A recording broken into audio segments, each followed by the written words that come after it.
morning. It's really rainy today, so not going to get out on the lake.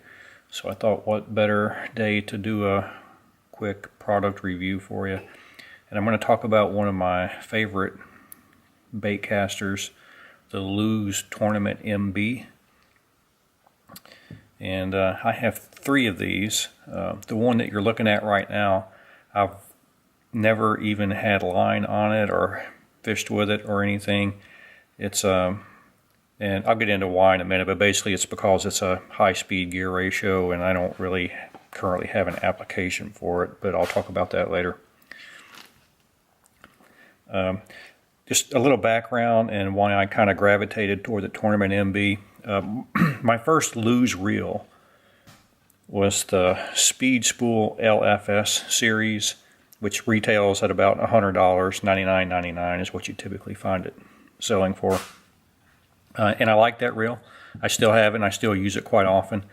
And the performance compared to this one is virtually identical, at least as far as how it performs for me on the water.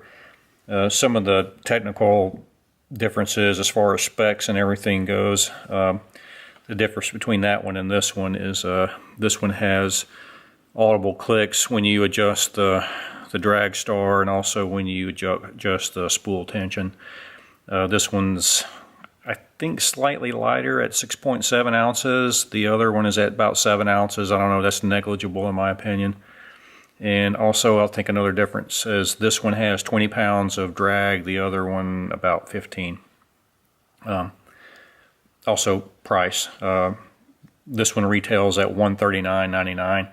You can typically find it on sale, if you pay attention for, like $20 off occasionally.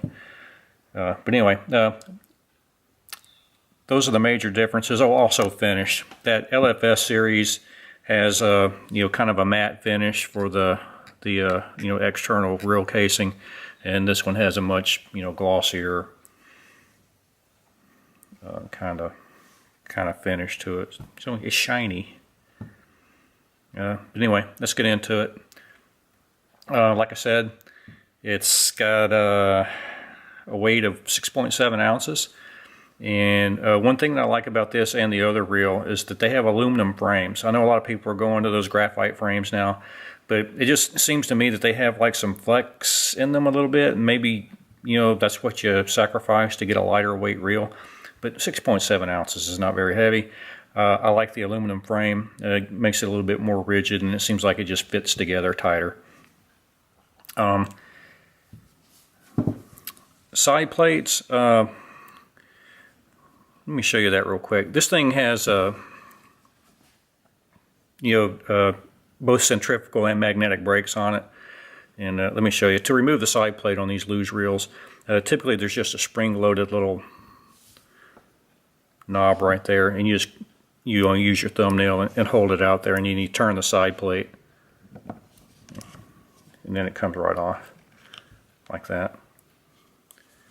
And you can see the magnetic braking system there. 1, 2, 3, 4. There's 5 magnets that I see there, and there's of course one of your little roller bearings. And and to adjust that magnetic system, you use the little rotating clicker on the outside of the side plate. And then, and also if you look here, you can see. I don't know how well you can see it, but the centrifugal braking system is adjusted by moving these little switches inside or out. And I believe this is the default setting when this reel comes out of the box. There's like 2 in and 2 out. See, those 2 are pushed in, those 2 are out. And I'm perfectly happy with that out of the box setting. I've never seen or had any reason to change that. Anyway, that side plate comes off really easily, and then you can remove the spool and get to your bearings to oil those up, and anyway, that's pretty easy.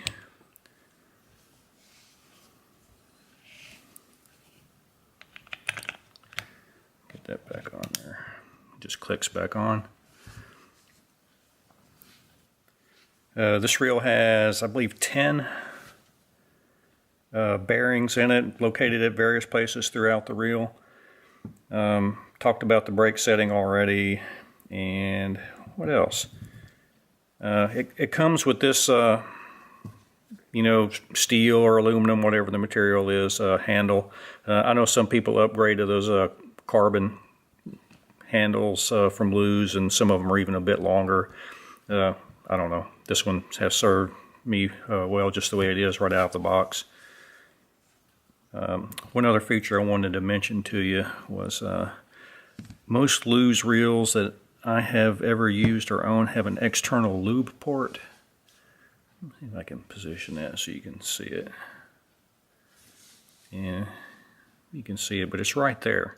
And you open it up by simply taking out a little screw right there. And it opens up that little access port right there, and you can see the teeth of the drive gear in there.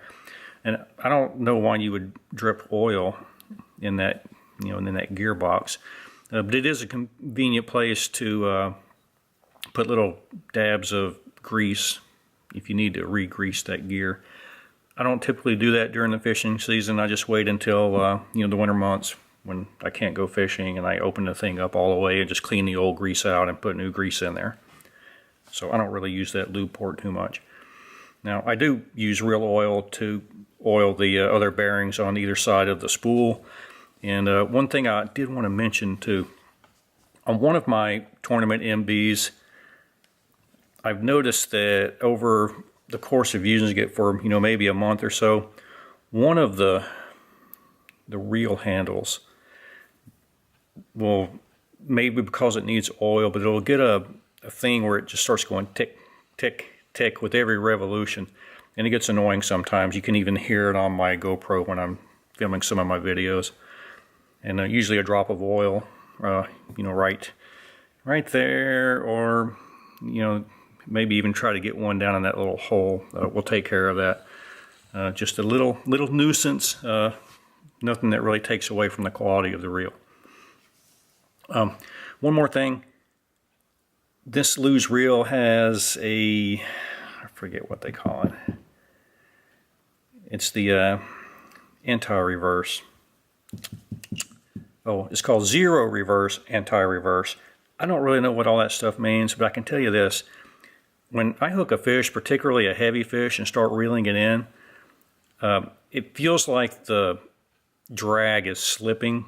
And I actually look down there at the spool to see if I'm actually taking line up, even though I know I am, because I can tell by the way that I'm fighting the fish.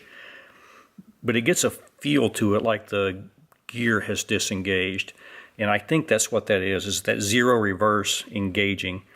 If anybody knows what that is, put it in the comments below, but that's what I think is going on there.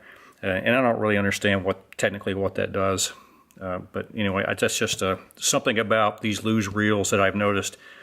Not that I hook big fish that often, but when I do, I get that the reel feels differently when I'm trying to retrieve the fish.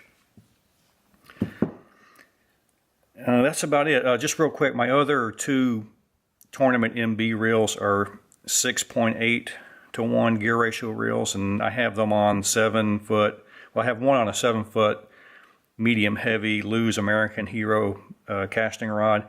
It's a low-end casting rod. I think I paid about $60 for it, but I don't know. I've been pretty happy with it. And the other is on a Abu Garcia 7-foot medium. Abu Garcia Vengeance is the line, I think. It's also a pretty low end, and that's what I primarily throw my crankbaits on. And I've got that reel spooled up with monofilament. My other ones, I've got 50-pound braid, and I usually tie either a fluorocarbon or a monofilament leader to those, depending on what type of lure I'm throwing that day. This one, I kind of think I'm going to end up putting it on a heavy rod and using it for, like a flipping or a frog rod or something like that. I haven't had much application for those. The lake I fish primarily doesn't have a lot of, lily pads or cover that I would, flip into or even, worry about getting a frog hung up in. But we'll see.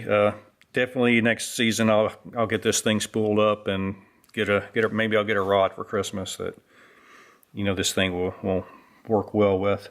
But I think that's about it. I don't know if you have any questions or comments about this reel. If you've got experience with it yourself, say something in the comments below.